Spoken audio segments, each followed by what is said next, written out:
Hello everyone, good morning all of you. कैसे हैं आप सब? आई होप सब अच्छे होंगे। और ये आज है जन्माष्टमी की ये वीडियो है। अब दिन में मैं काम निपटा के, बेटी की छुट्टी थी, हस्बैंड ऑफिस गए हुए थे, बस हम अपना काम निपटा के मैं बैठ गई थी। ज़्यादा तो नहीं पढ़ा गया है, लेकिन मैं फिर भी पढ़ी हूँ। और वो खेल रही थी, और जो मैंने इंग्लिश लिटरेचर से रिलेटेड नोट्स बनाए थे वो उनको मैं रिवाइज कर रही हूँ, और साथ में वो अपना भी खेल रही है। मैंने कहा चलो अभी तुम खेल लो, मैं बाद में पढ़ा दूँगी तुम्हें। और अब मैं पढ़ने बैठ गई थी, तो इंग्लिश लिटरेचर का मैं रिवाइज कर रही हूँ, जिसमें कि ये जो मैं 5th सेमेस्टर कंप्लीट करने वाली हूँ। मेरा 1-2 दिन में ये कंप्लीट हो जाएगा, लेकिन ये इतना बोरिंग फील हो रहा है। सिलेबस कंप्लीट करना मुझे बहुत भारी सा लग रहा है। ये क्योंकि एक राइटर की 2-2 3-3 पोएम्स दे रखी हैं उसमें, और इतने सारे राइटर से समझ नहीं आ रहा। चलो मैंने नोट्स तो मैंने बना लिए हैं अपने, लेकिन अब ये जब पहाड़ जितना सिलेबस पहले नज़र आ रहा था कि इतना बड़ा सिलेबस है, इसको कैसे कंप्लीट करूँगी। चलो कंप्लीट तो ये हो गया, अब इसको लर्न करना।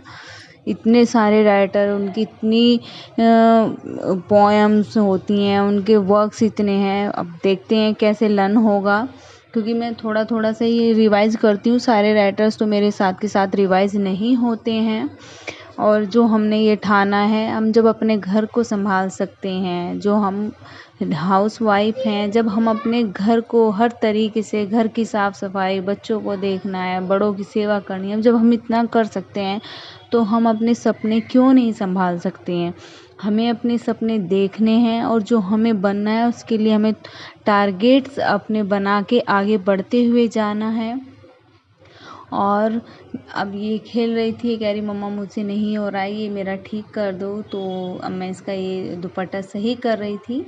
सो ये बाद में खेलती रहेगी अभी।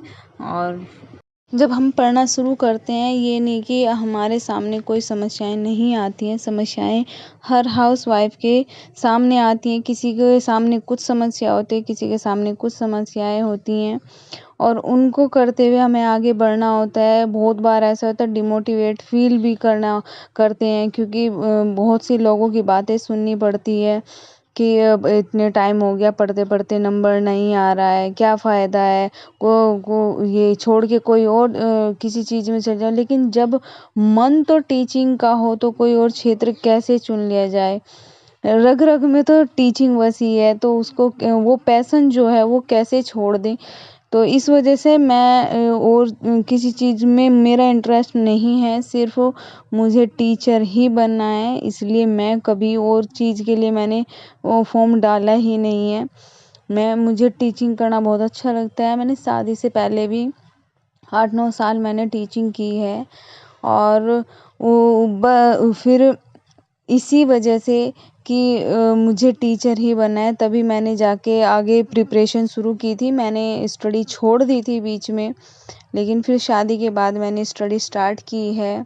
हमें अपने सपनों को पूरा करना है, हमें किसी और की बातों पे नहीं ध्यान देना है, किसी के तानों को इग्नोर करना है, हमें किसी और से लड़ाई नहीं करनी है, हमें किसी को कोई साफ सफाई नहीं देनी है। हमें सिर्फ अपनी किताबों से लड़ना है, सबकी बातों को इग्नोर करके हमें उनसे किसी से नहीं लड़ना।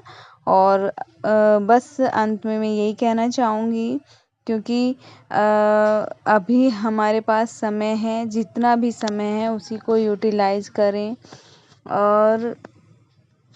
और अपने सपनों को पूरा करें। जो आपका पैशन है, टीचिंग का है या किसी और क्षेत्र में है, उसको अपने को पैशन को बनाए रखें, और उसे पूरा करने की ये पूरी 100% अपनी मेहनत लगा दो। अब मैं इसको थोड़ी सी देर इसके साथ खेल के, बेटी के साथ, फिर मैं इसको पढ़ाने बैठ गई थी। मैंने कहा तुम्हें पूरा दिन हो गया है खेलते खेलते, और मैं इसको भी पढ़ा रही थी और साथ साथ में खुद भी पढ़ रही थी, क्योंकि इसके भी सितंबर से एग्ज़ाम फिर से शुरू हो जाएंगे, हाफ ईयरली एग्ज़ाम, और अभी से इसको प्रिपरेशन कराना है।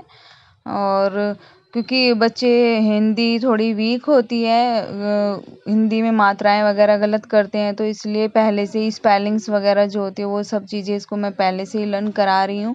और अंत में एक प्यारी सी मोटिवेशनल कोटेशन के साथ मैं अपने व्लॉग को एंड करूँगी।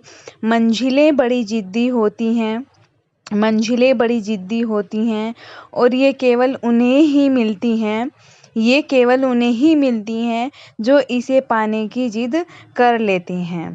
Thanks for watching my video. Subscribe.